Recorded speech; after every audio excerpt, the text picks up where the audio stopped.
Welcome. Take a slow breath in and gently let it out. Allow your shoulders to soften. Let your head rest comfortably on the pillow. And if you like, you may close your eyes. Tonight, we are going to travel far across the world and far back in time.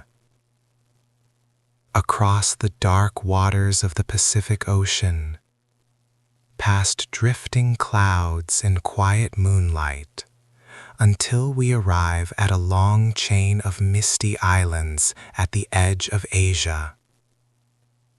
These islands are known today as Japan. But the Japan we are about to visit is very different from the modern world. There are no highways, no glowing city lights, no rushing trains.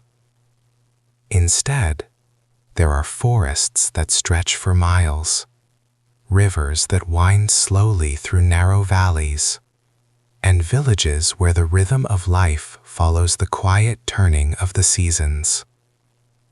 Somewhere in those valleys, beneath the shadow of tall cedar trees, a new kind of warrior culture is beginning to take shape.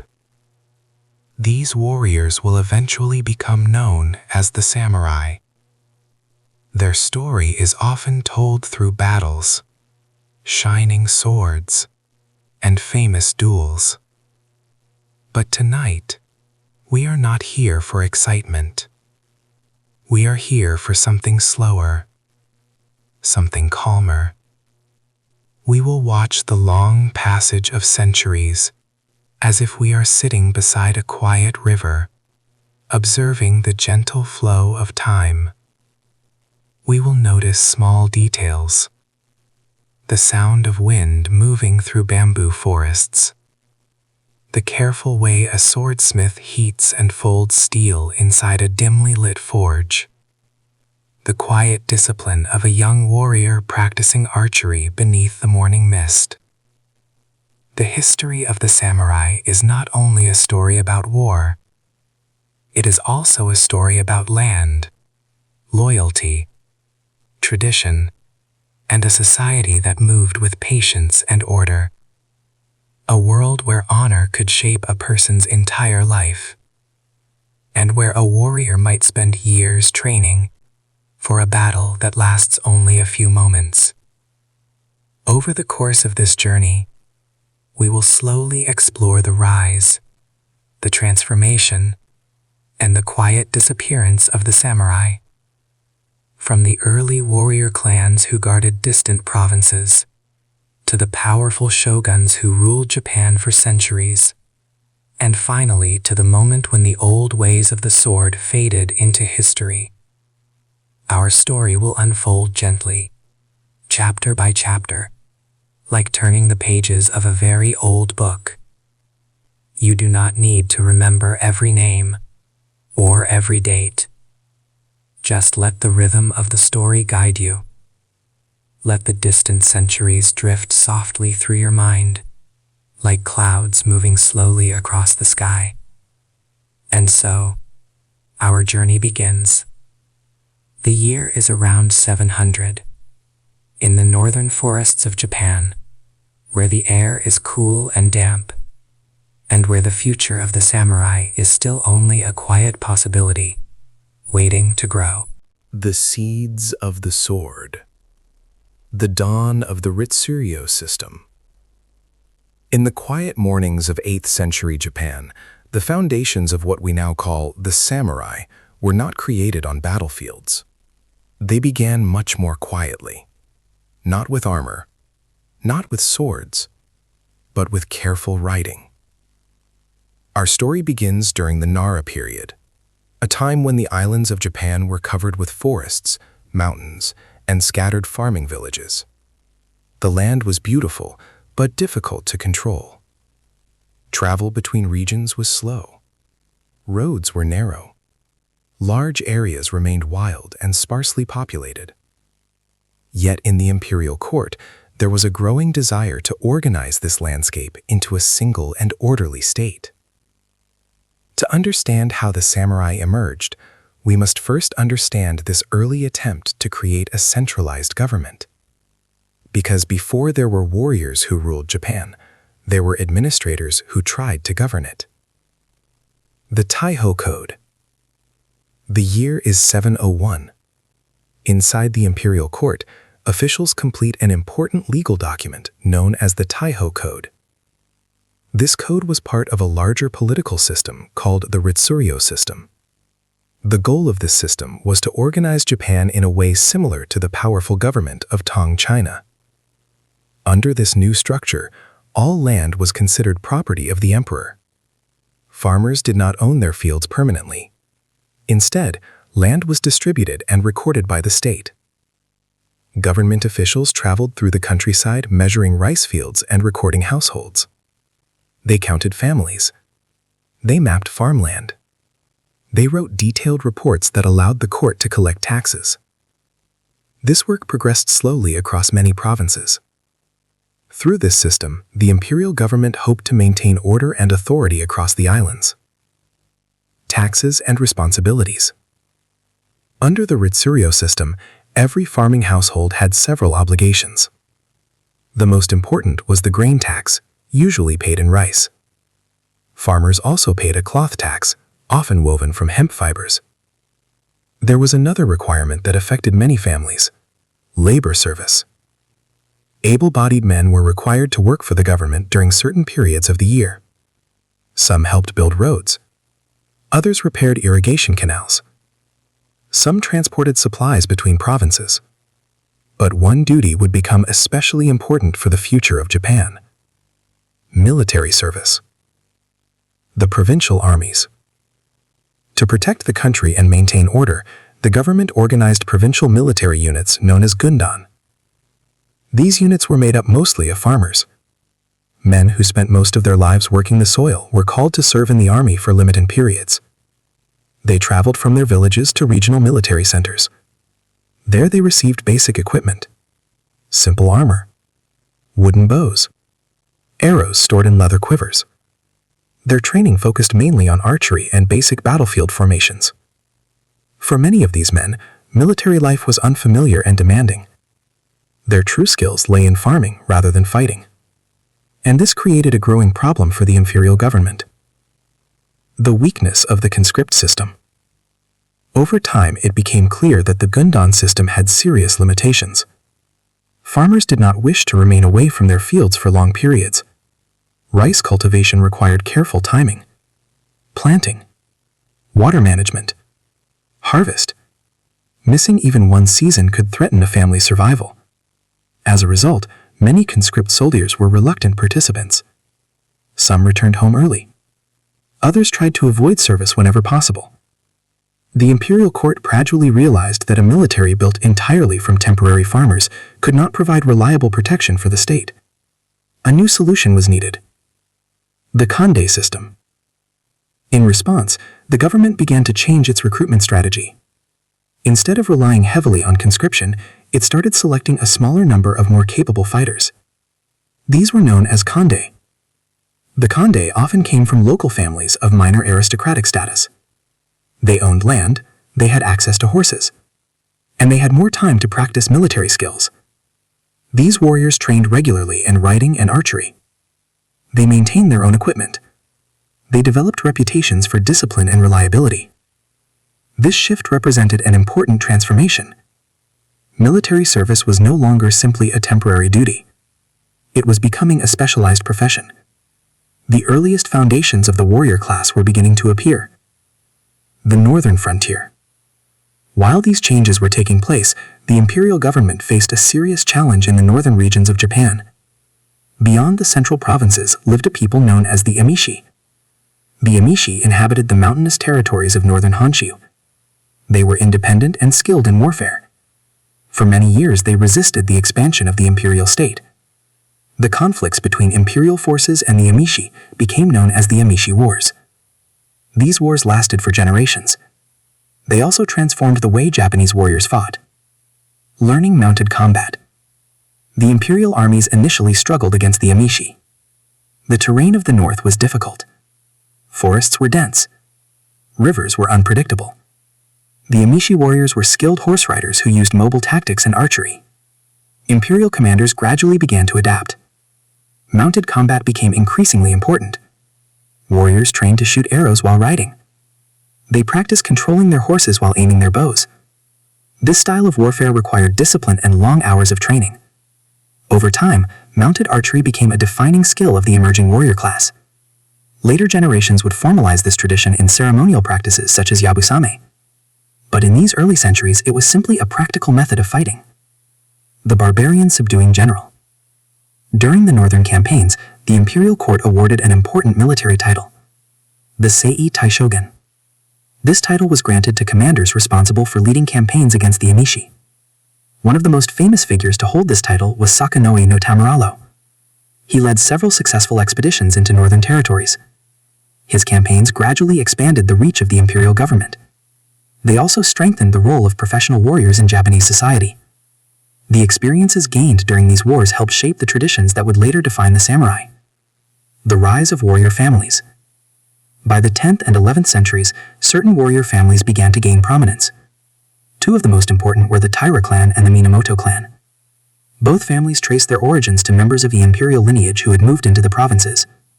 Over time, they built networks of loyal followers and regional influence. The Taira developed power in coastal regions and along important sea routes. They often protected trade and suppressed piracy. The Minamoto established themselves in the eastern plains, including the region that would eventually become Tokyo. Their warriors were particularly known for their skills as mounted fighters. As these families grew stronger, competition between them slowly increased. The court and the provinces. Meanwhile, life in the imperial capital continued in a very different rhythm. The capital had moved in 794 to Heian-kyo, the city now known as Kyoto. At court, aristocrats devoted themselves to literature, poetry, and refined social customs. They wrote about the beauty of seasonal landscapes. They discussed philosophy and aesthetics. But far from the capital, power was slowly shifting. Warrior families in the provinces were gaining military strength and political influence. Gradually, the balance between court authority and military power began to change. The Hojin Rebellion. This shift became visible during the Hojin Rebellion in 1156. The conflict began as a dispute within the imperial family. Different factions supported different claimants to the throne. Warrior clans became involved on both sides. Fighting took place within the city of Kyoto itself. For many members of the aristocracy, this was the first direct experience of the power of the provincial warriors. One of the victors of the conflict was Taira no Kiyomori. His influence grew rapidly in the years that followed. For a time, the Taira clan became the dominant force in Japanese politics. The gathering conflict. Yet this dominance did not remain stable. As the 12th century continued, opposition to the Taira began to grow. In the eastern regions, another leader was quietly building strength. His name was Minamoto no Yoritomo. From the coastal town of Kamakura, he gathered allies and rebuilt the military strength of the Minamoto clan. The stage was gradually being set for a larger conflict, a war that would reshape the political structure of Japan. This conflict would become known as the Genpei War. The Kamakura Dawn. The Great Genpei War. The transition from the world of the imperial court to the world of the warrior was marked by a conflict that would shape the future of Japan. This conflict became known as the Genpei War. It began in the year 1180. Two powerful warrior families stood at the center of this struggle: the Taira clan and the Minamoto clan. Both families had grown influential during the late Heian period. Both possessed loyal followers, regional allies, and experienced warriors. For many years, their rivalry had grown quietly. Now it would unfold in open conflict. Battles took place across many regions of Japan. Rivers, mountain passes, and coastal waters all became strategic locations in the struggle for power. The war was not only about military strength, it was also about political authority, control of land, and the loyalty of local landholders throughout the provinces. The Minamoto leader, Minamoto no Yoritomo understood this clearly. While battles were fought across the country, Yoritomo focused on building power in the eastern regions. He established his base in the coastal town of Kamakura. From there, he gathered support from regional warriors and landholders. Many local leaders were willing to support him. In return, Yoritomo promised recognition of their rights to the lands they governed. This promise created strong alliances. Gradually, the Minamoto position became stronger. Yoritomo's younger brother, Minamoto no Yoshitsune, played a different role in the war. He became known as a talented battlefield commander.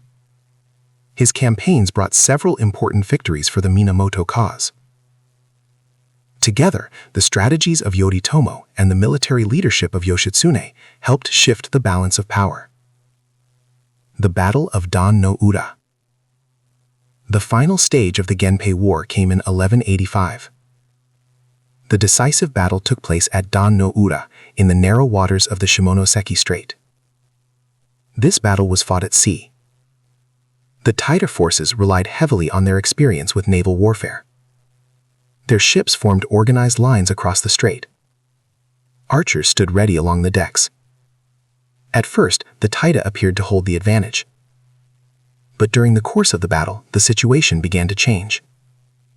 The shifting currents of the strait affected the movement of the ships. The Minamoto forces gradually gained control of the battlefield.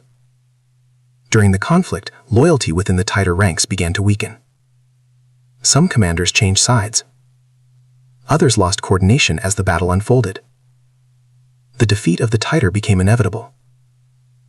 Among those present during the battle was the young Emperor Antoku. He was still a child. According to historical accounts, he was taken into the sea during the final moments of the battle. With the defeat of the Taira clan, the Genpei War came to an end. The political balance of Japan had changed. The authority of the warrior class had now surpassed that of the traditional court aristocracy. The foundation of Kamakura. After the victory at Dan no Ura, Minamoto no Yoritomo did not move to the imperial capital. Instead, he remained in Kamakura. This decision was deliberate. Kamakura was far from the refined and ceremonial life of Kyoto. It was surrounded by hills and the sea. The location was practical for defense. It also allowed Yoritomo to maintain close connections with the warriors who had supported him. In 1192, the emperor granted Yoritomo the title of Sei Tai Shogun. This title meant Great General who subdues the barbarians. With this appointment, a new political structure emerged. It became known as the Kamakura Shogunate. The emperor continued to reside in Kyoto. But real political authority now belonged to the military government in Kamakura. This system would influence Japanese governance for centuries. The Kamakura period introduced a different style of leadership. Warriors valued discipline and restraint. Their lives were generally simple. Military training remained an important part of daily life. Archery and swordsmanship were practiced regularly. The warrior ideal emphasized loyalty, endurance, and personal responsibility. The bureaucracy of peace. In order to maintain control across the provinces, the new government created administrative positions. Military governors were known as shugo. Land stewards were known as jito. The shugo supervised security and military matters within the provinces. The jito managed estates and agricultural lands. Their responsibilities included collecting taxes and maintaining local order. This work required careful record-keeping. Agricultural production was monitored closely. Rice harvests were recorded. Fields were surveyed and measured. This administrative structure helped stabilize the new government. The warrior class became responsible not only for warfare but also for governance. A samurai was expected to manage land, supervise farmers, and maintain economic stability. The relationship between a lord and his followers was based on loyalty and obligation. The lord provided protection and recognition. The vassal offered military service and personal loyalty. These bonds formed the social foundation of the warrior class. The influence of Zen. During the Kamakura period, a new form of Buddhism began to spread in Japan. This tradition was Zen Buddhism. Zen teachings had arrived from China. The philosophy emphasized simplicity, meditation, and direct personal experience. For many warriors, these ideas were appealing. Zen practice focused on discipline and mental clarity. Meditation required long periods of stillness and concentration. Practitioners learned to observe their thoughts without attachment. They trained themselves to remain calm and focused. For samurai, this mental training supported their martial discipline. A clear and controlled mind was considered an important part of warrior training. Over time, Zen Buddhism became closely connected with the culture of the samurai. The twilight of the first shogunate. As the 13th century progressed, authority within the Kamakura government began to shift. The Hojo family became the regents for the shogunate. Although the title of shogunate remained important, the Hojo regents controlled many of the practical decisions of government. They focused on administration and legal organization. One of their most important contributions was a legal code known as the Goseibai Shikimoku. This code established clear guidelines for resolving disputes among warriors and landholders. For many years, the islands of Japan experienced relative stability. Agriculture continued to support local communities. Trade moved along established routes. Warriors maintained their training and responsibilities within the provinces. But beyond Japan, larger events were unfolding. Across the Asian continent, the Mongol Empire was expanding rapidly. Its influence stretched across vast regions of Asia. Eventually, this growing power would reach the shores of Japan. The peaceful order established in Kamakura would soon face a challenge unlike any it had encountered before. The Mongol Tempests. The Shadow from the West. In the late 13th century, a new concern began to spread across the coastal regions of Japan. The samurai of the Kamakura government were familiar with internal rivalries and regional disputes, but this new threat came from far beyond the islands. Across the sea, the Mongol Empire had grown into the largest empire the world had ever seen. Its ruler was Kublai Khan. By this time, the Mongols had already conquered vast territories across Asia. They controlled northern China. They had also brought Korea under their authority. With these lands under his rule, Kublai Khan turned his attention toward Japan. In the year 1268, Mongol envoys arrived with a message. They carried letters demanding that Japan recognize the authority of the Mongol Empire and send tribute. These letters were addressed to the ruler of Japan. The imperial court in Kyoto received the message with great concern. But the military government in Kamakura made a different decision. They chose not to respond. No tribute was offered. No formal reply was sent. The silence of the Kamakura government made the situation clear. Japan would not submit. The first invasion. Several years later, the Mongol Empire prepared a military expedition. In the year 1274, a large fleet sailed toward Japan. The ships carried soldiers from different parts of the Mongol Empire. Mongol troops, Chinese soldiers, Korean sailors and warriors. Together, they formed a powerful invading force. The fleet first struck the islands of Tsushima and Iki. These islands served as early defenses for the Japanese mainland. Local warriors resisted the invaders, but the Mongol forces were large and well organized. After securing these islands, the fleet continued toward Kyushu. The main target was Hakata Bay. When the invaders landed, Japanese warriors faced unfamiliar methods of warfare. The Mongol armies fought in tight formations. They used coordinated tactics and large groups of archers. They also carried weapons that were unusual for Japanese warriors. Some used explosive projectiles filled with gunpowder. These devices created loud detonations and scattered fragments. For the samurai, who traditionally valued individual combat and personal challenges between warriors, this style of warfare was very different. The battles were difficult. Japanese defenders fought with determination, but the invading army had greater numbers. As fighting continued near Hakata Bay, the situation became uncertain. The first storm. During this tense period, the Mongol commanders faced another problem. The ships of the invasion fleet were anchored along the coast. Weather conditions began to change. A powerful storm formed over the sea. Strong winds and rough waves struck the fleet. Many ships were damaged or destroyed. The invading forces suffered heavy losses. After the storm passed, the remaining Mongol troops withdrew from Japan. The invasion had failed. In later years, this storm would become famous in Japanese history.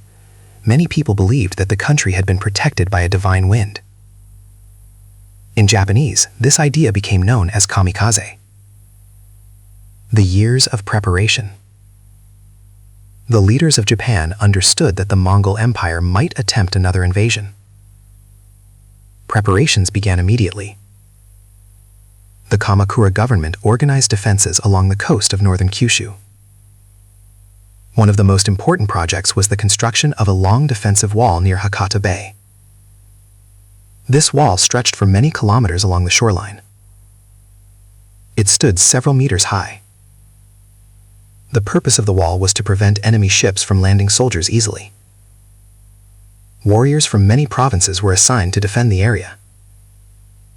For several years, these soldiers remained stationed along the coast. They watched the sea carefully. Training continued during this time. Archery practice, horseback riding, military coordination. Everyone understood that the Mongol Empire had not abandoned its plans. The second invasion. In 1281, the Mongols returned. This time the invasion was far larger than before. Two enormous fleets were assembled. One fleet sailed from Korea, another sailed from southern China. Together, they carried an enormous army. Historians estimate that more than 100,000 soldiers were involved. When the fleets reached the coast of Kyushu, they encountered the new defensive wall at Hakata Bay. Because of this barrier, landing troops became much more difficult. Japanese warriors also began to adapt their tactics. Instead of waiting for a full invasion, they launched small attacks against enemy ships. Using smaller boats, groups of samurai approached the large Mongol vessels during the night. They boarded ships, fought the crews, and withdrew quickly. These actions slowed the invading forces and prevented them from establishing a stable foothold on land. The second storm. As the conflict continued through the summer, the invading fleets remained near the Japanese coast. Conditions aboard the ships gradually worsened. Crowded vessels created shortages of water and food. Disease spread among the soldiers.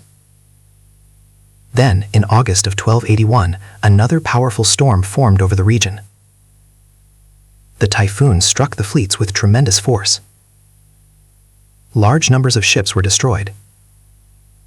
Many others were driven onto the rocks or scattered across the sea. The invasion collapsed. After the storm passed, the surviving forces retreated. The Mongol Empire never attempted another invasion of Japan. The consequences. Although Japan had successfully defended itself, the victory created new problems.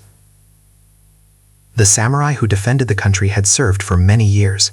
They had built walls, they had guarded the coast, they had fought the invading armies.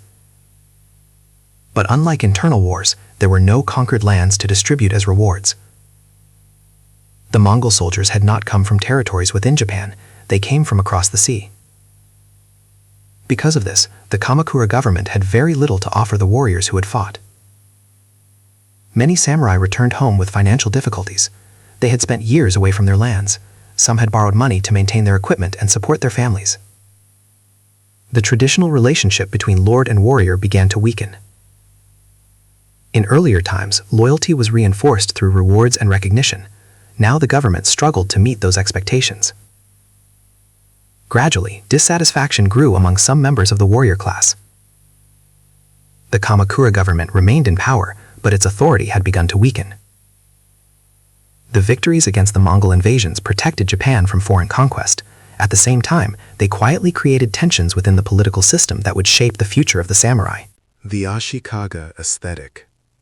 The fall of the old order. After the Mongol invasions ended, Japan entered a period of uneasy stability.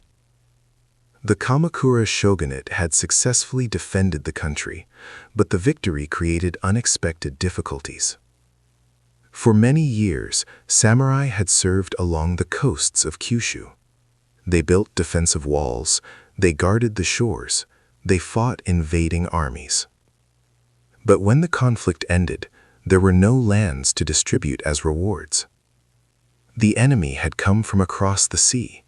There were no estates to seize and divide among loyal warriors.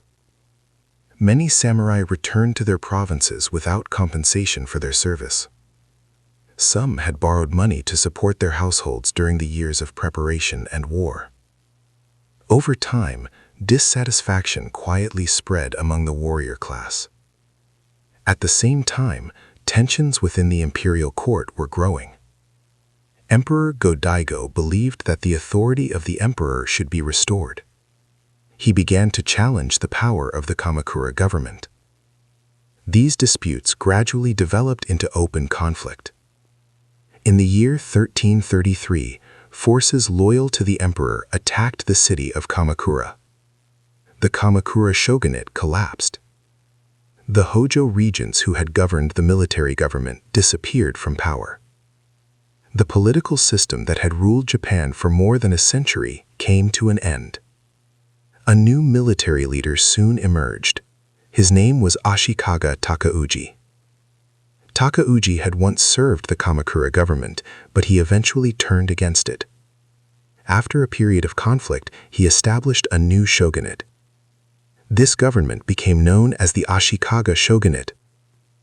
The new era is called the Muromachi period. It takes its name from the Muromachi district of Kyoto, where the Ashikaga rulers built their headquarters. Unlike the earlier Kamakura shoguns, the Ashikaga rulers ruled from the imperial capital itself. Kyoto once again became the center of political life. This decision created a different atmosphere for the warrior government.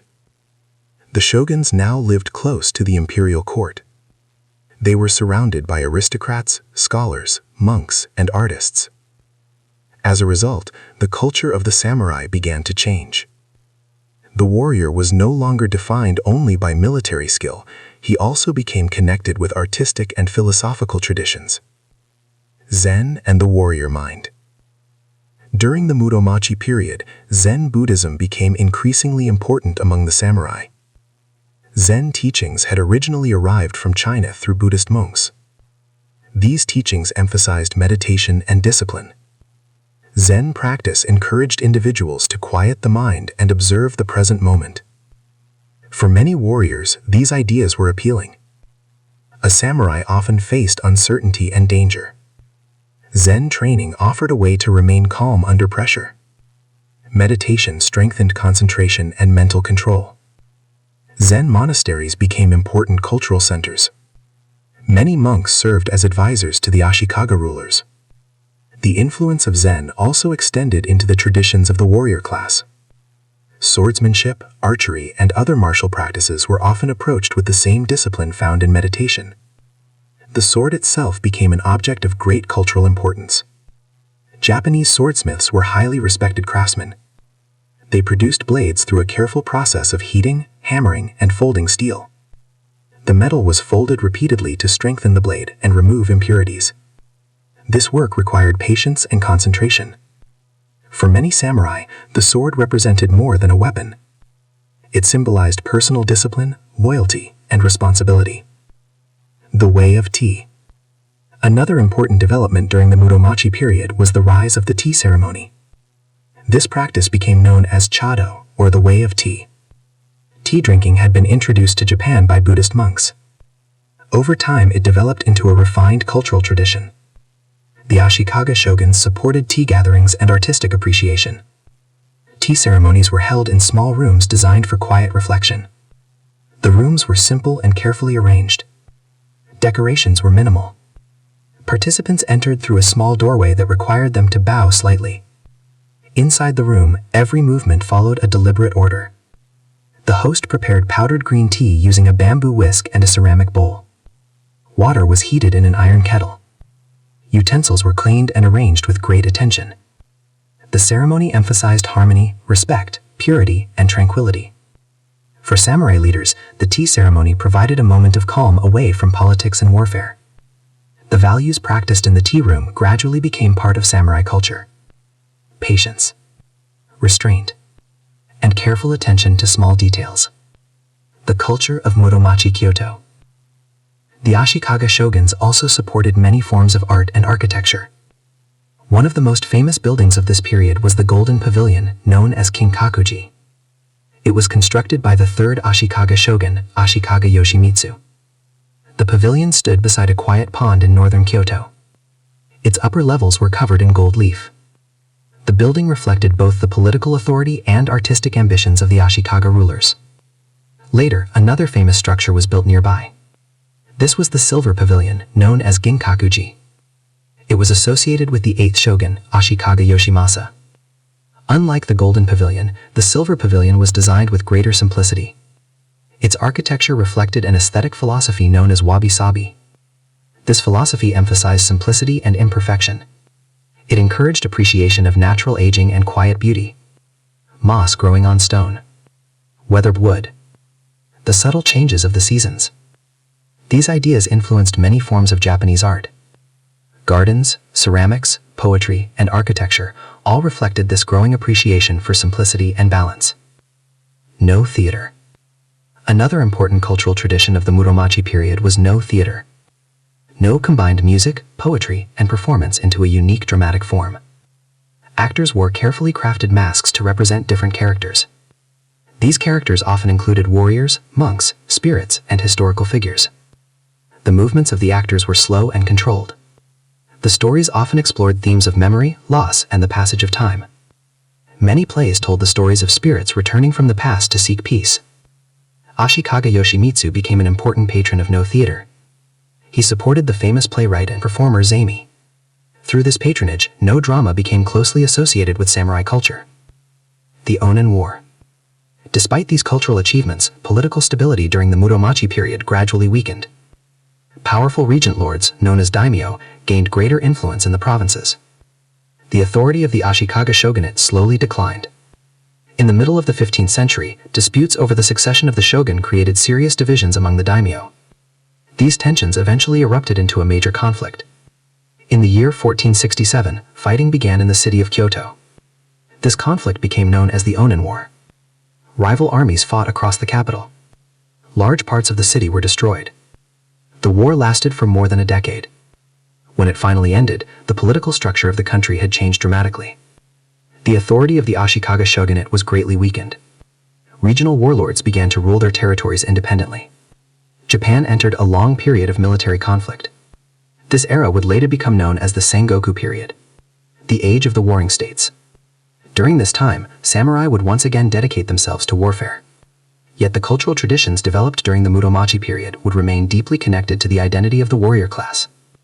Zen meditation, the tea ceremony, refined gardens, and artistic discipline. These traditions continued to shape the character of the samurai for generations. The Shattered Mirror.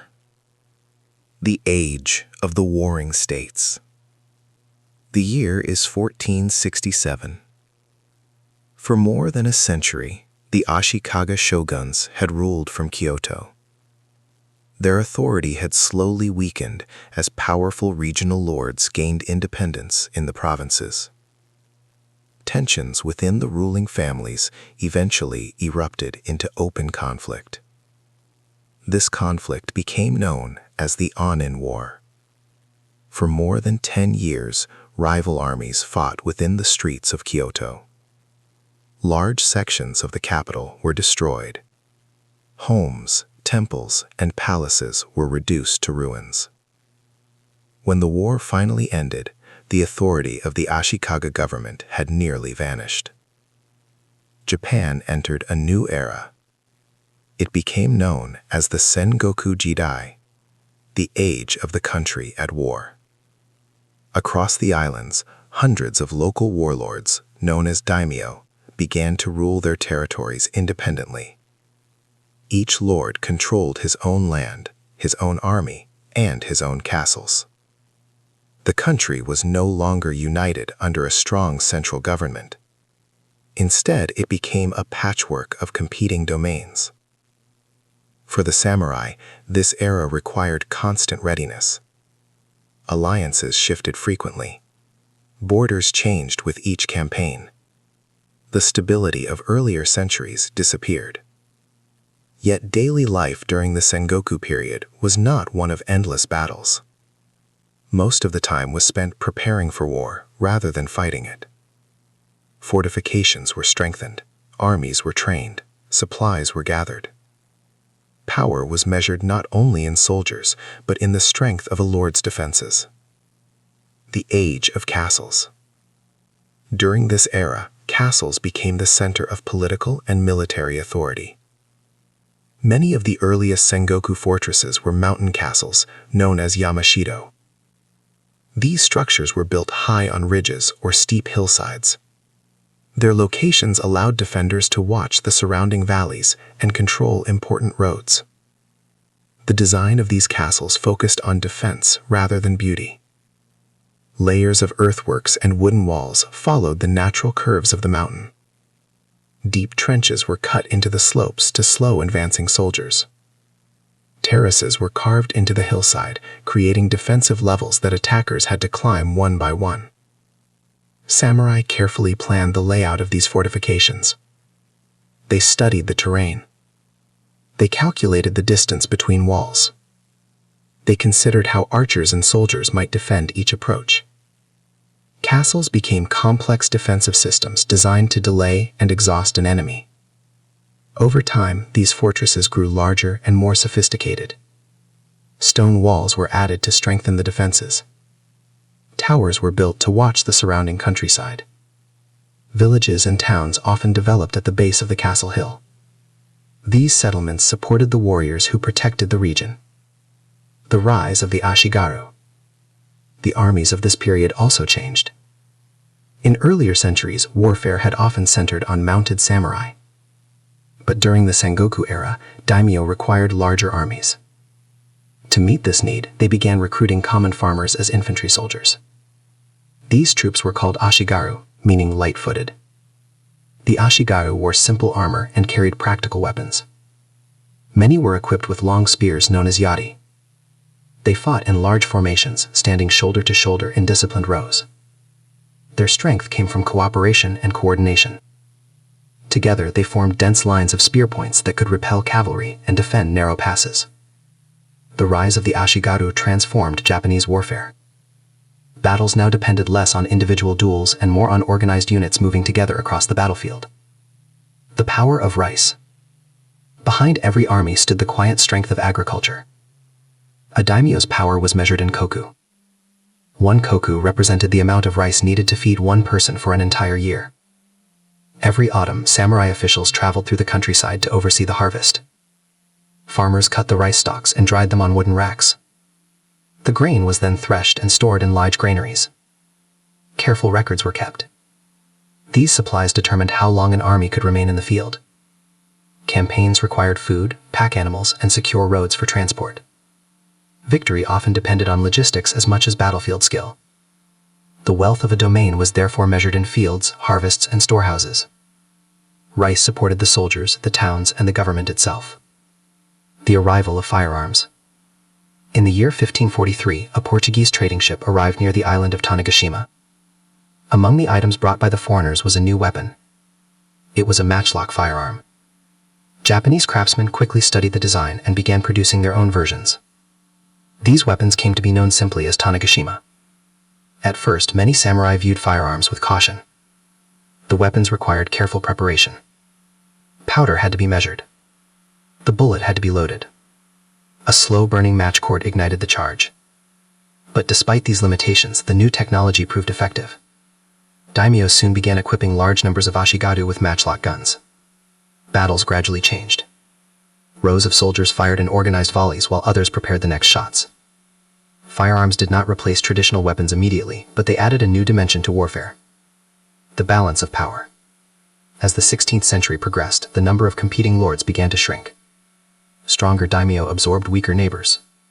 Small territories merged into larger domains. the long period of conflict slowly began to form new centers of power.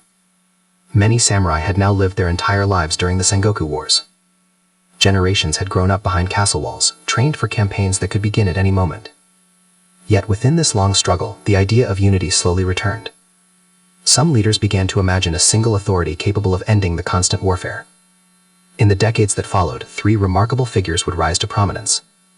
Through ambition, strategy, and determination, they would begin the long process of unifying Japan once again. But that transformation was still ahead. For now, the castles stood watch over the valleys.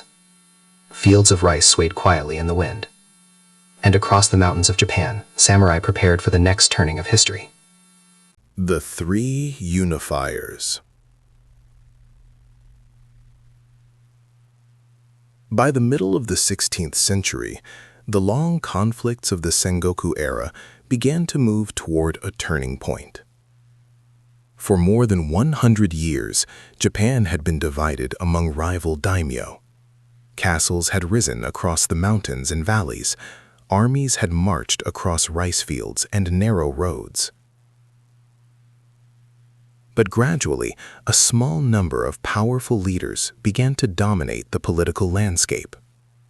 Among them were three men whose actions would transform the country. Their names were Oda Nobunaga, Toyotomi Hideyoshi, and Tokugawa Ieyasu.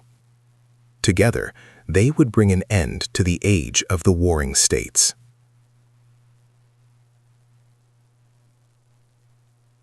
Oda Nobunaga.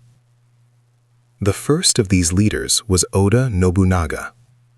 Nobunaga was the lord of a relatively small domain in central Japan, yet he possessed a clear vision and an unusual approach to warfare.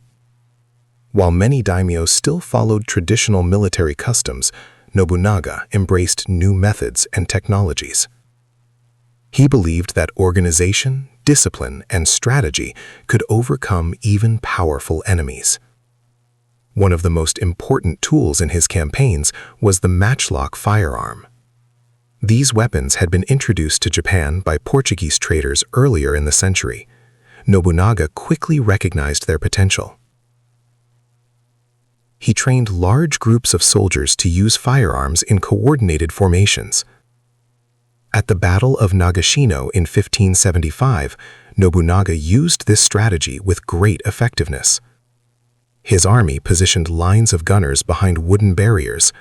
These soldiers fired in rotating volleys, allowing one group to shoot while another prepared the next shot. This careful coordination disrupted the cavalry charges of the powerful Takeda clan. The battle demonstrated how new tactics could reshape warfare in Japan. Over the following years, Nobunaga expanded his influence across large parts of the country. Many rivals were defeated. Others chose to submit rather than continue the struggle. By the early 1580s, Nobunaga had become one of the most powerful figures in Japan. But his rise ended suddenly. In 1582, one of his own generals betrayed him. Nobunaga was surrounded at the temple of Honnoji in Kyoto.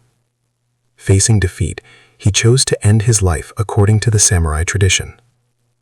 His death brought a sudden pause to the campaign for unification. Yet the process he had begun would soon continue under another leader.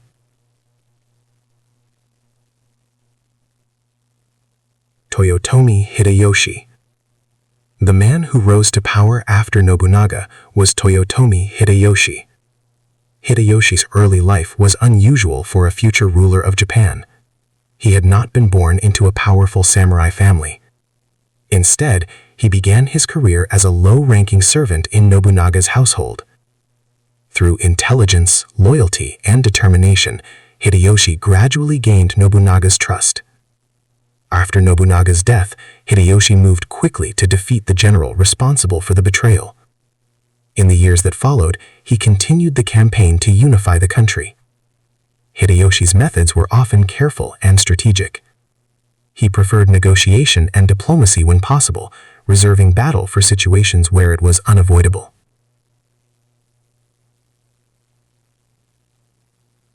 One of the most famous events of his rule was the siege of Odawara in 1590. Rather than launching a direct attack against the castle, Hideyoshi surrounded it with a vast army. He constructed fortifications and waited patiently. Cut off from supplies and allies, the defenders eventually surrendered. This victory allowed Hideyoshi to extend his authority across most of Japan. He also introduced several important reforms. One of these policies became known as the Great Sword Hunt. Officials traveled through villages collecting weapons from farmers and peasants. The goal was to clearly separate the warrior class from the farming population. Samurai remained responsible for military service, while farmers focused on agriculture. This division created a more stable social structure throughout the country. By the end of the 16th century, Hideyoshi had achieved a remarkable level of unity across Japan. Yet his rule did not last long enough to fully secure that peace. When Hideyoshi died in 1598, the question of leadership remained unresolved.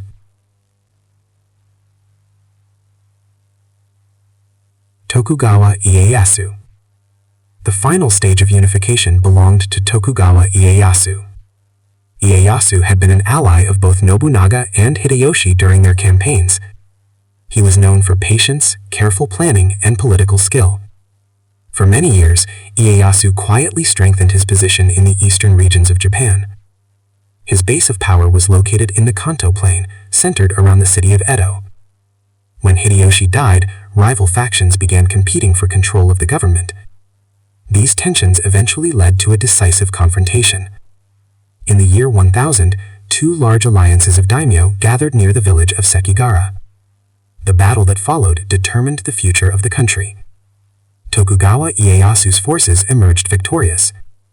This victory gave him control over the majority of the daimyo and their territories. 3 years later, in 1603, the emperor officially granted Ieyasu the title of shogun. With this appointment, a new government was established. It became known as the Tokugawa shogunate.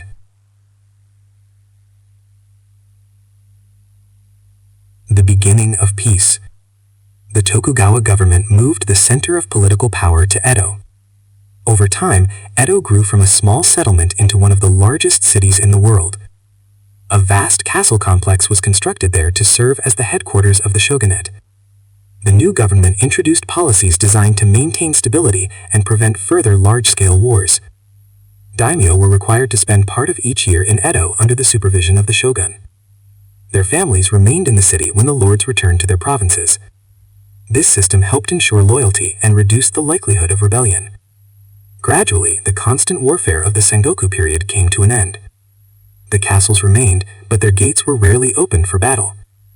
Samurai continued to wear their two swords as symbols of status and responsibility. Yet many now served as administrators, scholars, and officials within peaceful castle towns. Japan entered a long period of stability known as the Edo period. For more than 2 centuries, the country would experience relative peace under the Tokugawa shoguns. The long age of war had ended, and a quieter chapter of history had begun. The Pax Tokugawa. The Great Stillness. In the year 1603, a new chapter in Japanese history began. Tokugawa Ieyasu had secured victory at the Battle of Sekigahara only a few years earlier.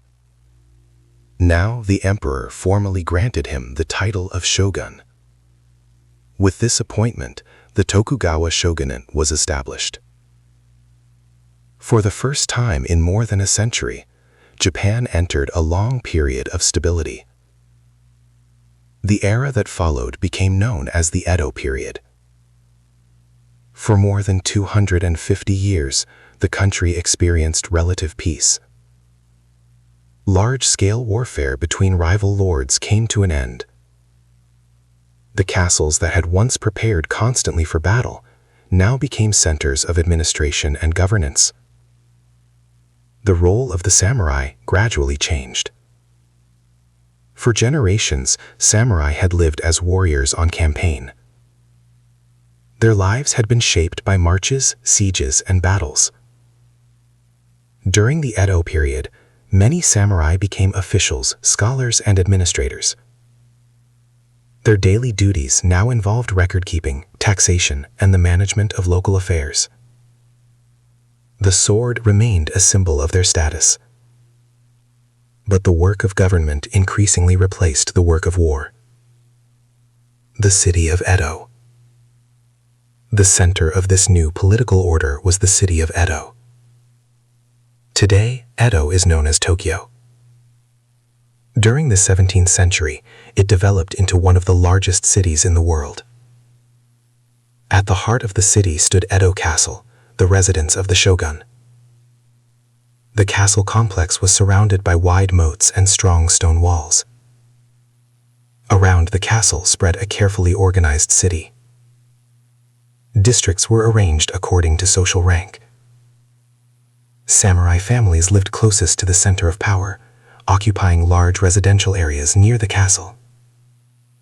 Their homes were quiet compounds with wooden buildings, simple gardens, and narrow paths. Merchants and artisans lived farther from the castle, in crowded neighborhoods filled with shops, workshops, and markets.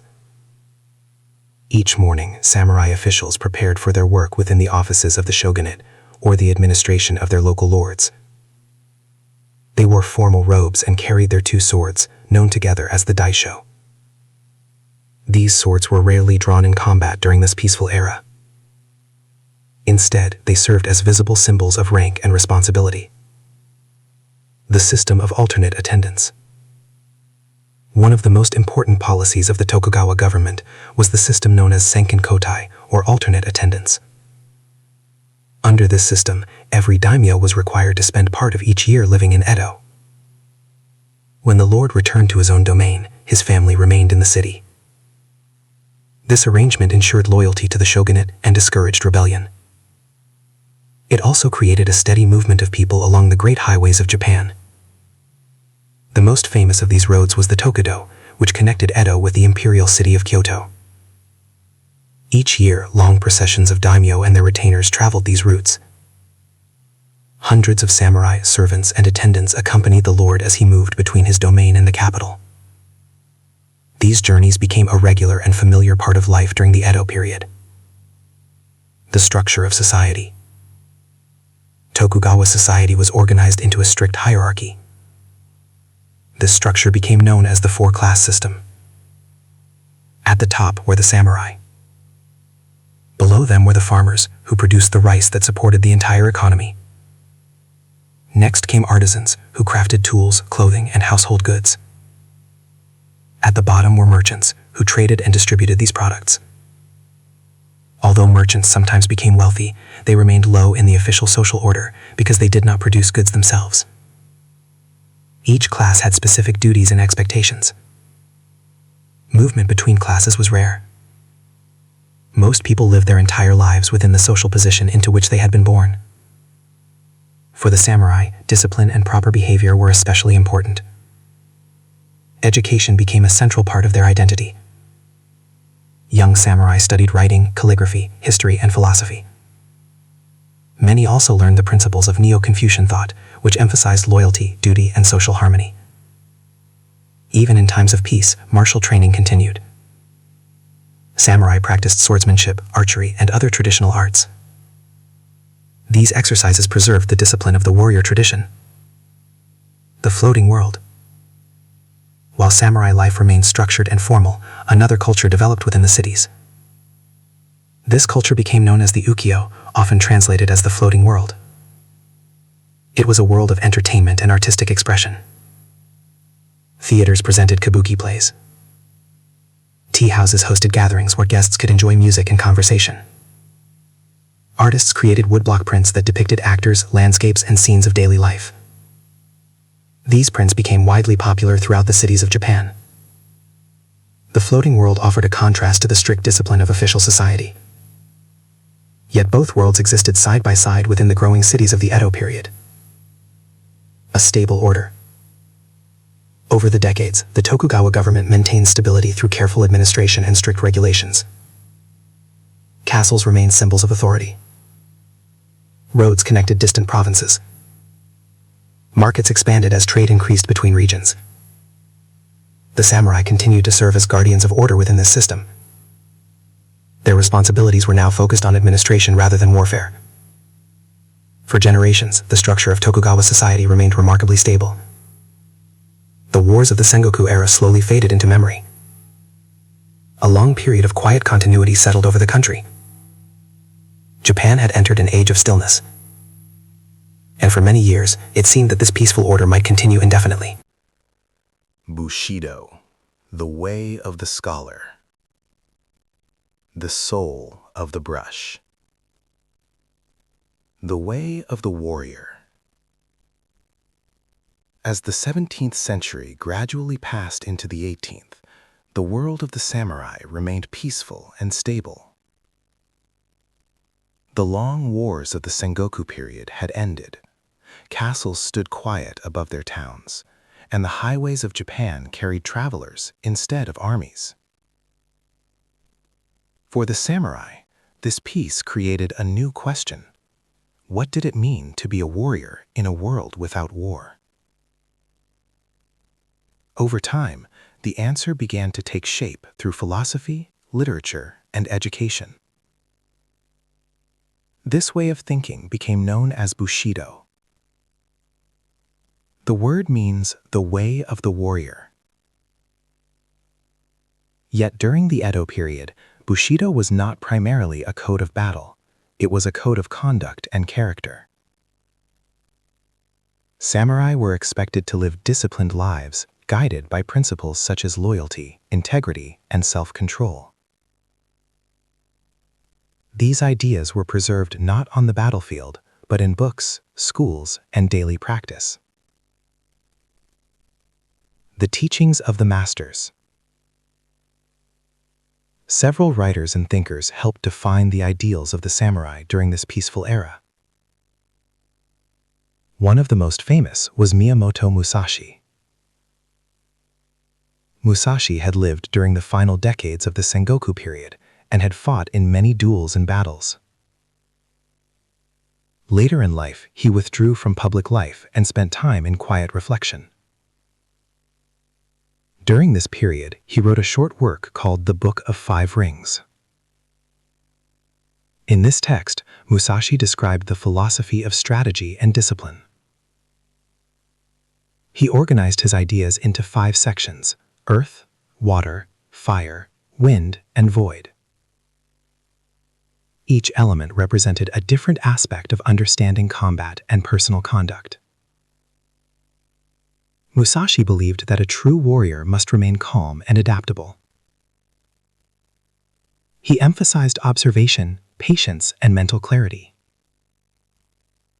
His teachings were read and studied by later generations of samurai who sought guidance during the long years of peace. Hagakure and the Samurai Mind. Another influential work appeared in the early 18th century. It was called Hagakure, which means hidden by the leaves. The ideas in this text were dictated by a samurai named Yamamoto Tsunetomo. After the death of his lord, Tsunetomo retired from active service and spent his later years reflecting on the meaning of samurai life. His thoughts were recorded by a younger student. In Hagakure, Tsunetomo described the importance of loyalty and readiness for sacrifice. One of the most famous ideas from the book suggests that the samurai must always be prepared to face death. For the people of that time, this idea was not meant to be dark or dramatic. Instead, it encouraged clarity and courage. A warrior who accepted the uncertainty of life could focus fully on the present moment and act without hesitation. The virtues of Bushido. Over time, the ideals of Bushido came to be described through a set of core virtues. These virtues served as a guide for personal conduct. Integrity meant choosing what was right, even when it was difficult. Respect emphasized proper behavior toward others, including superiors, family members, and even opponents. Courage encouraged action in the face of hardship. Honor represented the reputation and dignity of the warrior. Compassion reminded samurai that strength should also include kindness. Honesty required truthfulness in both words and actions. Loyalty remained one of the most important virtues, reflecting the deep bond between a samurai and his lord. Together, these principles shaped the ethical foundation of samurai life during the Edo period. The education of a samurai. The training of a samurai began at an early age. Children from samurai families were taught discipline, etiquette, and education from their first years. They studied reading and writing, often practicing calligraphy with careful attention. Many also learned classical Chinese texts and the teachings of Confucian philosophy. These writings emphasized order, responsibility, and moral behavior. Martial training continued as well. Young samurai practiced swordsmanship, archery, and other traditional arts. Even though large battles were rare, these exercises preserved the spirit of the warrior tradition. The goal was to develop both intellectual and physical discipline. This balance became known as the ideal of bunbu. The term described the union of the literary arts and the martial arts. A complete samurai was expected to understand both. Discipline in everyday life. Daily routines also reflected the ideals of Bushido. Attention to small tasks became an important part of personal discipline. Maintaining weapons, writing letters, studying texts, or performing official duties all required patience and focus. Many samurai also practiced poetry, painting, or the tea ceremony. These activities encouraged calm concentration and appreciation for simplicity. Through these habits, the samurai sought to cultivate balance between mind and body. The peaceful environment of the Edo period allowed these traditions to flourish. A world of stability. By the late 18th century, Tokugawa Japan had become a remarkably stable society. Generations had grown up without experiencing the great wars of earlier centuries. The samurai still carried their swords, but their lives were shaped more by study, administration, and personal discipline than by combat. The ideals of Bushido provided a sense of identity during this peaceful era. They connected the quiet life of the scholar and official with the memory of the warrior past. Yet beyond the islands of Japan, the wider world was beginning to change rapidly. Foreign ships explored distant oceans. New technologies and new ideas spread across continents. In time, these changes would reach the shores of Japan as well. For the moment, however, the country remained calm. The castles stood silent above their towns. The roads carried travelers instead of armies. And the samurai continued their quiet pursuit of discipline, honor, and reflection. The twilight of the blade. The arrival of the black ships. The end of isolation. For more than 2 centuries, Japan had lived under the stable order of the Tokugawa shogunate. The country remained largely isolated from the outside world. Foreign trade was limited to a few carefully controlled ports, and contact with distant nations remained rare. During this time, the samurai maintained their position within a society built on tradition and hierarchy. But in the middle of the 19th century, this quiet balance began to change. In July of 1853, several large foreign ships appeared near the entrance to Edo Bay. These vessels belonged to the United States Navy and were commanded by Commodore Matthew Perry. Their arrival surprised many observers along the Japanese coast.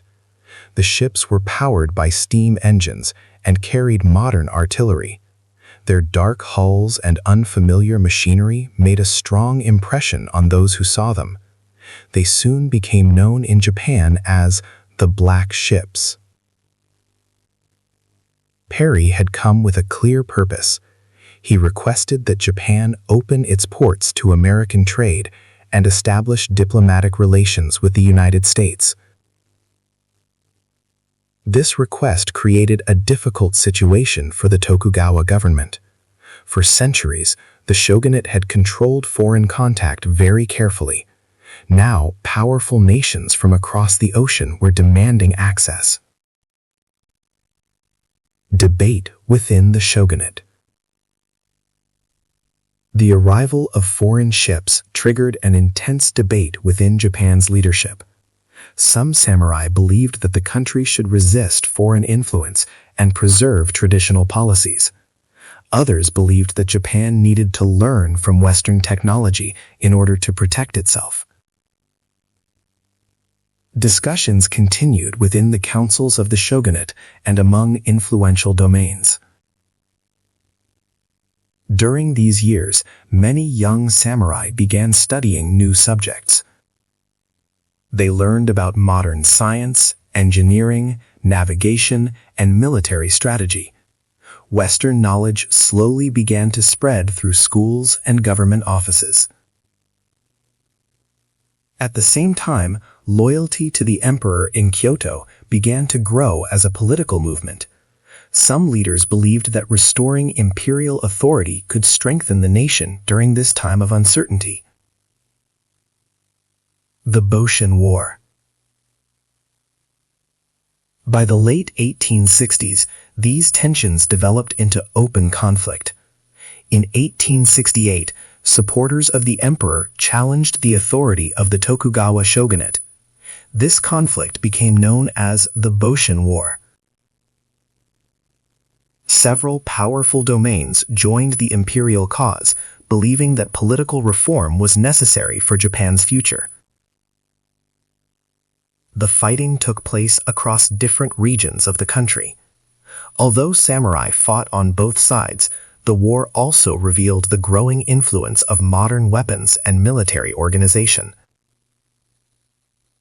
Many forces used rifles, artillery, and Western-style training. After a series of battles, the supporters of the emperor gained the advantage. The Tokugawa government surrendered its authority. Power was formally returned to the emperor in an event that became known as the Meiji Restoration. The transformation of society. The new Meiji government introduced many reforms designed to modernize the country. In 1871, the old feudal domains were abolished. The territories of the daimyo were reorganized into modern administrative regions governed by officials appointed by the central government. These changes reduced the political independence of former feudal lords. For the samurai, the transformation was especially significant. Their traditional privileges gradually disappeared. Government stipends were reduced and eventually eliminated. Military service was opened to citizens from all social backgrounds, creating a national conscript army. One of the most symbolic changes occurred in 1876. A law known as the Haitore Edict prohibited the public wearing of swords. For centuries, the two swords of the samurai had served as a visible sign of their identity. Now that symbol was no longer permitted in everyday life. Many former samurai entered new professions as teachers, administrators, soldiers, or entrepreneurs. Others struggled to adjust to the rapidly changing society. The Satsuma Rebellion. Not all samurai accepted these changes peacefully. In 1877, a major rebellion took place in the southern region of Satsuma. The uprising was led by Saigo Takamori, a respected samurai who had once supported the early reforms of the Meiji government. Saigo and his followers believed that the traditions of the samurai were being lost too quickly. The rebellion brought together thousands of former warriors. They fought against the modern national army established by the new government. The conflict ended with a decisive battle near the city of Kagoshima. Government forces eventually defeated the rebels. With the end of the Satsuma Rebellion, organized resistance by the samurai came to a close. The end of a new era. After these events, Japan continued to move rapidly toward modernization. Railways were built. Factories began producing new goods. Schools introduced modern science and technology. The old castle towns gradually transformed into modern cities. Although the samurai class no longer existed as a legal group, many of their values continued to influence Japanese society. Ideas of discipline, loyalty, and personal responsibility remained part of cultural life. The swords were set aside, but the legacy of the samurai did not disappear. Instead, it became part of the memory and identity of the nation. Japan had entered a new era, shaped both by its traditions and by the changing world beyond its shores. The legacy of the samurai, memory and continuity. By the beginning of the 20th century, the samurai no longer existed as a social class. Their armor had been placed in storage or preserved in museums. Their swords were kept as family heirlooms or displayed as historical objects. The castles that once served as military strongholds became symbols of a distant past. Yet the influence of the samurai did not disappear. Instead, their values gradually became part of the broader culture of modern Japan.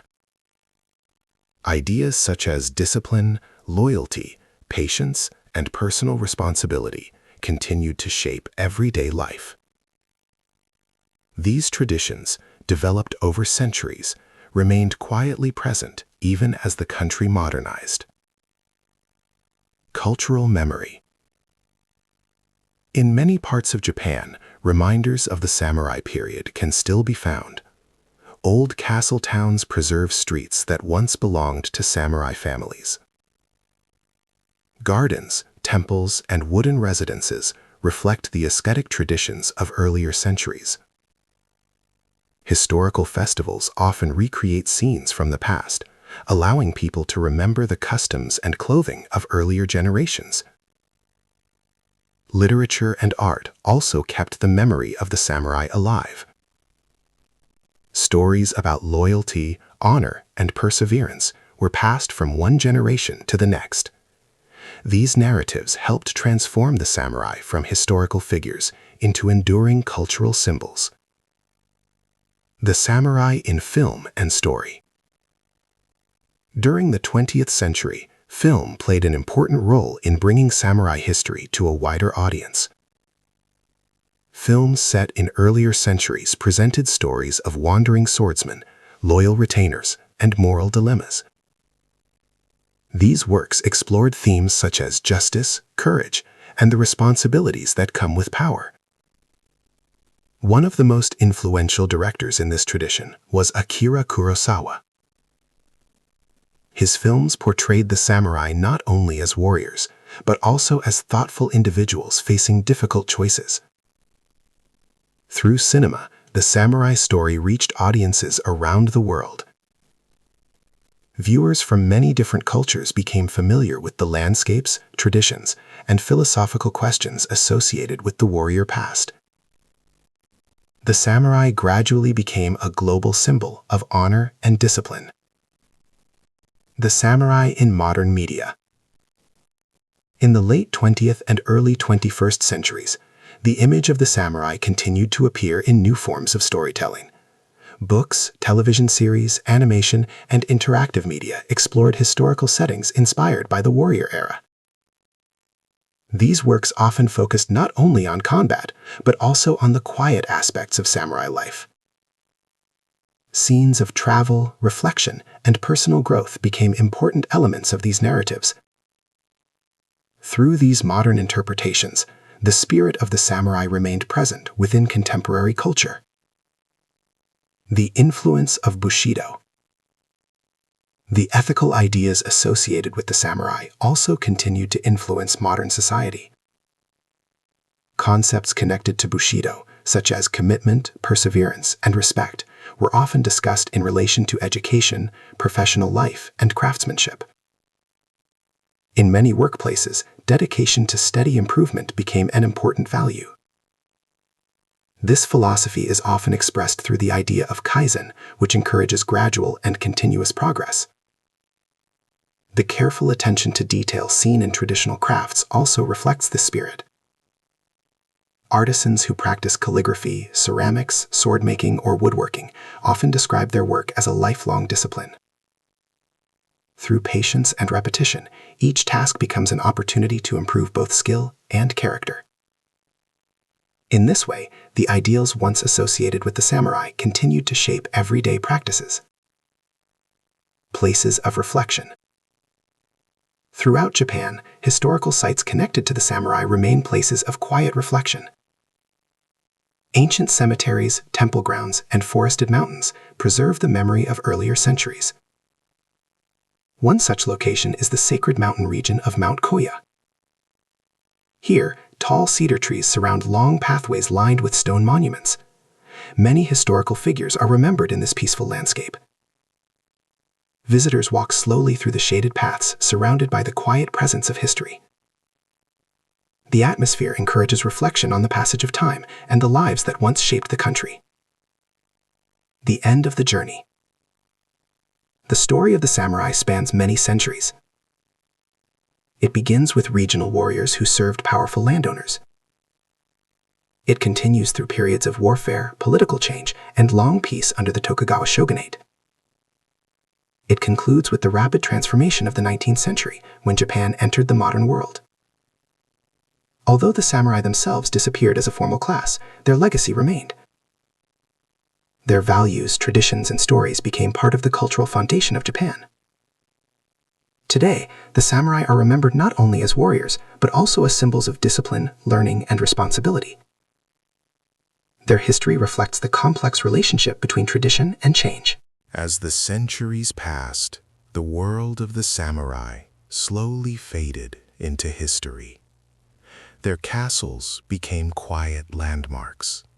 Their armor rested behind glass in museums. Their swords remained as silent reminders of another age. Yet the spirit of the samurai did not disappear. It lived on in traditions, in stories, and in the quiet values passed from one generation to the next. Discipline, patience, responsibility, respect. These ideas, once practiced by warriors, gradually became part of everyday life in modern Japan. Today, when people walk through old castle towns, forest temples, and ancient paths, they move through landscapes shaped by that distant era. The world has changed, but echoes of the samurai remain. In the careful movements of a craftsman, in the dedication of a student, in the quiet commitment to improving one step at a time. The samurai were not only figures of war. They were also individuals who lived within the rhythm of their time, learning, serving, and adapting as the world around them changed. And in that way, their story continues to resonate even today. Thank you for taking this quiet journey through the history of the samurai. And now, as the night grows deeper, you can simply relax and allow the story of the past to gently fade into the silence.